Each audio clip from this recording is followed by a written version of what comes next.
படத்தின் கதாநாயகி அக்ஷயா. இங்கே இருக்கவங்க யாருன்னே தெரியலன்ட்டாங்க, யார் பேருமே தெரியலன்ட்டாங்க. என் பேர் பேரரசு. ஆமாம், இல்லை இந்த ஆடியன்ஸுக்கு யார் சீஃப் கெஸ்ட்டாக வந்தோன்னு சொன்னீங்க, வெளியே சொல்லணும்ல. என் பேர் பேரரசு. ஆமாம், ரொம்ப நேரம் பேசி போனால ஒருத்தர், அவர் ஆர் உதயகுமார். இன்னைக்கு கம்மியாக பேசியிருக்காரு. நீங்கள் அதிர்ஷ்டசாலி. அவர் ஆர் உதயகுமார் சார். இவர் சுப்பிரமணிய சிவா, மிகப்பெரிய இயக்குனர், தனுஷுக்கு பெரிய ஹிட்டை கொடுத்தவர். பேர் தெரிஞ்சுருக்கா சொல்கிறேன். அப்புறம் உதயகுமார் சார் சொன்னார், நேற்று எனக்கு முருகன் ஃபோனில் பேசினார், இன்றைக்கி நான் வந்துட்டேன் அப்படின்ட்டு. சுப்பிரமணிய சிவா நேற்று பார்த்தாரு, இன்னைக்கு வந்துட்டார் அப்படின்னாப்புல. என்னைய பார்க்கவும் இல்லை, என்கிட்ட ஃபோனில் பேசவும் இல்லை. நான் ஏன் வந்துருந்து இல்லை, அதுக்காக கூப்பிடாம வருதா? அதுக்கு மரியாதை வேணாமா? இல்லை தலைவரை கூப்பிட்டாரு நீங்கள். ஆமாம், உதயகுமார் சார், அப்பா நல்ல படமாக இருக்கும் போல இருக்குது, நீ வந்துரு அப்படின்ட்டாரு. அதனால் நம்ம அழைக்காமலே நிறைய படத்துக்கு வந்துடுவோம், அது நம்ம கடமை. இந்த படத்தின் தயாரிப்பாளர் இயக்குனர் முருகன். முருகன் அப்படின்னாலே யாம் இருக்க பயமே, அது வாசம் வந்துடும், இப்போ ஞாபகத்துக்கு வரும். பயமறியான், முருகன் வந்து பயமறியான். ஆனால் அவர் இயக்கிய படம் வந்து பகலறியான். பகலறியான் எல்லாம் தெரியும், மீனிங் தெரியும். பகலே பார்க்காதவங்க தான். இப்போ உள்ள காலகட்டத்தில் நிறைய பேர், இப்போ உள்ள பசங்கள்லாம் உதயசூரியனை பார்க்குறது இல்லை, உதயத்தையே பார்க்குறது இல்லை. எந்திரிக்கிறதே 9 மணி 10 மணி.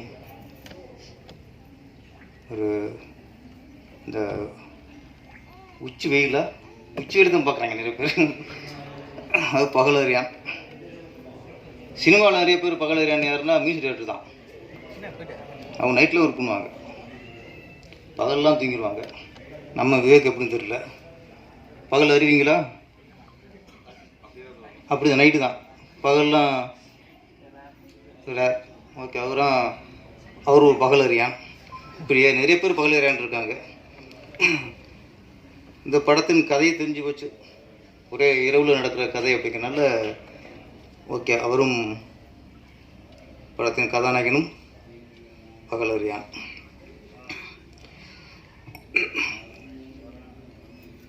படத்தில் சாங்கில் ஒரு லைன் வந்துச்சு, எனக்கு என்ன மீனிங் தெரியல. எனக்கு ராட்சசனே, ராவணனே, ரகசிய ராமனே. இனி ரகசிய ராமன் தெரியல எனக்கு. ராட்சசனை ஓப்பனாக விட்டாங்க, ராவணனும் ஓப்பனாக விட்டாங்க. ராவணனை ரகசிய ராமன்ட்டீங்க. யார் லிரிக்ஸ் ரைட்டர் யார்? ஓகே. ஆமாம், அப்புறம் மீனிங் சொல்லுங்கள். நீங்கள் பேசல நீங்கள். சரிங்க, வாங்க. ராமனை ரகசியம் ஆகிட்டு, ரகசிய சிநேகனை கிட்ட போட்டிருக்காங்க, ரகசிய ராமனை. ராமனால எல்லாருக்கும் கொஞ்சம் குளிர் விட்டு போச்சு. அது மீனிங் சொல்லுங்க. இல்லை, அது உண்மையான காதல்ங்கிறதுக்காக அப்படி. ராமன்கிறது உண்மையான காதல். அப்போ ராவணன்னா பொய்யாமா? ராவணன்லாம் அது ஆப்போசிட் கேரக்டர் தானே. ராமன் தான் உண்மையான காதல். அப்போ ரகசியமாக லவ் பண்ணுற இது உண்மையான லவ். அது படத்தோட வரும், படத்தை பார்க்கும்போது தெரிஞ்சிடும். சரி, ஓகே. அப்போ எல்லாம் ரகசியமாக லவ் பண்ணுங்க, அப்போ அது உண்மையான காதலாக இருக்கும். வெளிப்படையாக லவ் பண்ணிடாதீங்க. கவிஞர் குசுமானால தான் நோக்கம் வேற, இங்கே விளக்கம் வேற. அது சுத்தமாக இருக்கா சொன்னேன். துவைச்ச துணி துவைக்கலாமான்னா டெய்லி துவைச்சு தந்தையானாலும் கசக்கி கட்டுங்கிறத நான் அப்படி சொன்னேன். அது வந்து அரைச்சி மாரத்தை தான் குளிக்கும், நல்ல பொங்கி வரும் இட்லி. ஆமாம், அப்படியே வச்சிங்கன்னா இப்போ இட்லி பொங்காது, அரைச்சி அரைச்சிட்டே இருக்கணும்.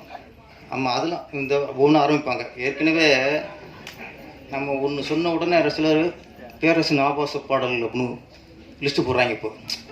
ஏன்னா அவன் சமயம் பார்த்துருக்கான், எப்படா மாட்டுவான் அப்படின்ட்டு.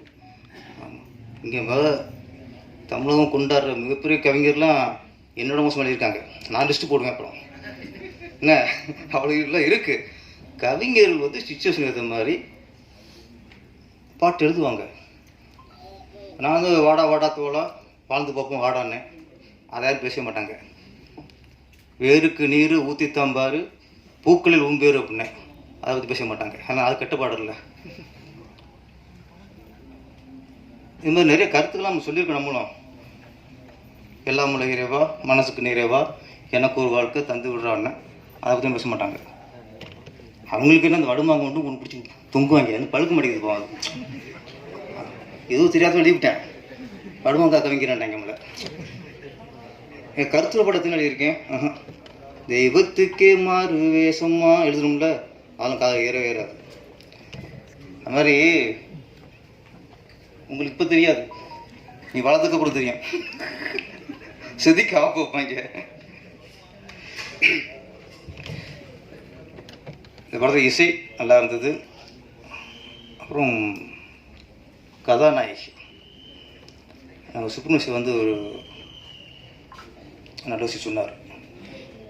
கண்ணீருக்கு மதிப்பே இல்லை, அது விலை மதிப்பில்லாது. அதுவும் பெண்களோட கண்ணீர் வந்து அதுக்கு அது மதிப்பு அளவிட முடியாது. அவங்க பேசும்போது அவங்கள மீறி அது ஒரு சோகம் வந்து கண்ணீர் வெளியே வருதுன்னா அது இந்த படத்து மேலே உள்ள வைத்த காதல். இந்த படத்தில் அவங்க கதாநாயகில் ஒப்புனாங்க இல்லையோ, இந்த படத்தில் ஒப்புனிருக்காங்க. இந்த படத்தில் ஒரு இன்வால்மெண்ட்டு, இந்த படம் நல்லா வரணும், ரொம்ப நாள் போராடி படம் முடிஞ்சுன்னு நினைக்கிறேன், அந்த ஆதங்கம் அது வந்து எமோஷனாக அவங்க பார்த்து வராமல் அழுதுருக்காங்க.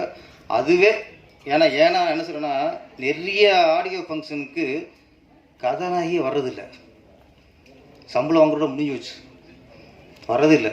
இங்கே ஒரு கதாநாயகி வந்து அவருக்கு கண்ணீரும் வருதுன்னா உண்மையிலே நீங்கள் பெரிய மதிக்கக்கூடிய கதாநாயகி.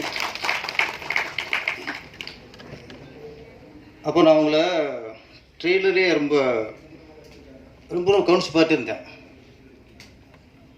கரெக்டாக அவங்க சோனியா அகர்வாலில் அவங்கள மாதிரியே இருக்காங்க, அவங்க தங்கச்சி மாதிரியே இருக்காங்க. சோனியா அகர்வால் வந்து ஒரே படத்தில் மிகப்பெரிய ஹீரோனி ஆகிட்டாங்க. அந்த சோனியா அகர்வால் ஃபேஸில் அதில் அழகு என்னென்னா, கண்ணு இல்லை, மூக்கு இல்லை, வாய் இல்லை, அவங்க ஃபேஸில் ஒரு சோகம் இருக்கும், அதுதான் அவங்க அழகு. இவங்களுக்கும் இந்த சோகம் இருக்குது ஃபேஸில், அதனால தான் அவங்க கண்ணீர் வந்துடுச்சு, அழுகு வந்துடுச்சு. ஆனால் நீ சோனியா அகர்வால் மாதிரி அவங்களோட பெரிய அளவில் வெற்றி அடையணும். மோனலிசா, ஆமாம் மோனலிசா, ஆமாம் மோனலிசா வந்து சிரிப்பில் ஒரு சோகம் இருக்கும். ஆமாம், அதே மாதிரி நீங்கள் மோனலிசா மாதிரி உலக புகழ் அடைஞ்சிருக்க சுப்ரமணியம் வந்து நம்மளோட ரொம்ப பெரிய மனசில் இருக்கார் இப்போ. ஆமாம், நீங்கள் உலக புகழ் அடைஞ்சிருக்க. அப்புறம் வெற்றி சார், கதாநாயகன் வெற்றி, இவர் வந்து சினிமாவிலேயே போராடிட்டு இருப்பாங்க ரொம்ப வருஷமாக.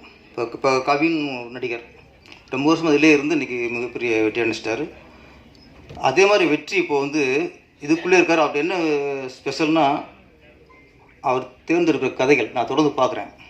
8 தோட்டாக்கள், பம்மல், ஜிவி, இந்த படம் ஒரு ட்ரெய்லர்லேயே ஒரு வித்தியாசமான கதைன்னு தெரிஞ்சு போச்சு. வித்தியாசமான கதைகளை தேர்ந்தெடுத்துட்டு நடிச்சிருக்காரு. கண்டிப்பாக உங்களுக்கு ஒரு நாள் மிகப்பெரிய வெற்றி அடைஞ்சிருக்கு சார். அப்புறம் இதில் இன்னொரு விசேஷம் எப்படின்னா, சந்தோஷமாக இருக்குது அப்படின்னா, ஸ்டோரி கிஷோர்குமார் அது இருக்காரா? ஓகே, கதை வந்து கிஷோர்குமார், இயக்குனர் முருகன். இதுதான் ஆரோக்கியமான விஷயம் சினிமாவில். ஏன்னா இன்னைக்கு மலையாளத்தில் வந்து நிறைய டிஃப்ரெண்ட் கதை வருது, சின்ன சின்ன கதை படங்களை வந்து மிகப்பெரிய வெற்றி அடையுதுன்னா, அங்கே கதாசிரியர் வேறு இருப்பார், இயக்குனர் வேறு ஒருத்தர் இருப்பார். நம்ம தெலுங்குல இந்த மாதிரி நிறைய டிஃப்ரெண்ட் கதையெல்லாம் வருது.